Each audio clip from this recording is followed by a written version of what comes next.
¡Esto empieza! A Fuego se estrena en cines tras pasar por el Atlántida Film Fest y lo hace para conquistar a un público adolescente. ¡Te lo vas a perder! La ópera prima de Estel Díaz retrata a una parte de la generación Z. Esto es el búnker, ¿no? Soy Bego. Lola. Andy, la absoluta reina del búnker. Nos decidimos hacer una peli que tocara bastante al suelo, bajarla bastante al suelo para que el espectador pudiera conectar muy rápidamente, que fuese algo muy realista, pero darle este punto un poco como aspiracional, un poco de sueño, que es el búnker, ¿no? Esta cosa como de un espacio que tiene un punto un poco onírico. Lola tiene 17 años y vive el duelo de la muerte repentina e inesperada de su hermano. Encerrada en su silencio, necesita conocer las causas y los detalles de algo de lo que apenas se habla en su casa. ¿Qué pasó esa noche? ¡Para la música! Lo siento mucho, Lola. Su investigación la conduce al lugar que solía frecuentar, una nave abandonada conocida como el búnker.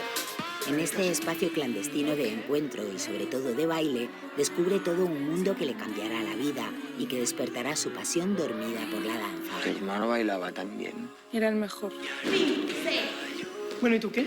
¿Tú no bailas? Es que lo he dejado. ¿Por?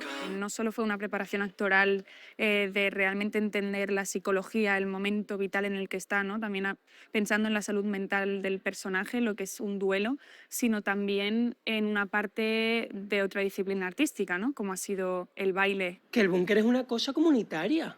Es que ahí estamos todo el mundo bailando y todo el mundo emborrachándose. Zoe Bonafonte protagoniza este drama acompañada de Omar Banana, Mar Soler y la cantante Ruslana en su debut en el cine.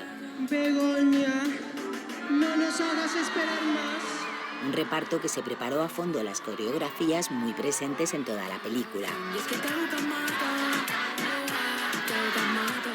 La verdad que todas a una y bailando, y teníamos los ensayos, los findes que dábamos, seguíamos bailando. Fue muy fácil, muy orgánico, nos ayudó mucho también a crear el grupo que se ve en la película y la química entre los personajes. A Fuego habla de la pérdida, de la amistad, de la pertenencia a un colectivo, de una edad en la que buscan su lugar en el mundo. Entonces te encanta Mario. Que no me gusta. ¿Por qué? Porque se lió con mi hermano. ¿Y qué? O sea, es raro y no se puede. Bueno, pues es raro, es raro. Claro. Es raro y ya. Y que tampoco quiero. Es una película que representa muy bien una generación que rara vez está bien representada. Dura, por una parte, porque cuenta la realidad con la salud mental y los problemas que tenemos como generación, y a la vez muy emotiva. Con el baile como terapia, la música urbana, el asociacionismo, en A Fuego también se habla de drogas, de miedos, de competición. Se intentó hacer un poco intergeneracional. Una película que se inspira en otras que dejaron huella en espectadores jóvenes y en la que quizás se vean reflejadas muchas adolescentes.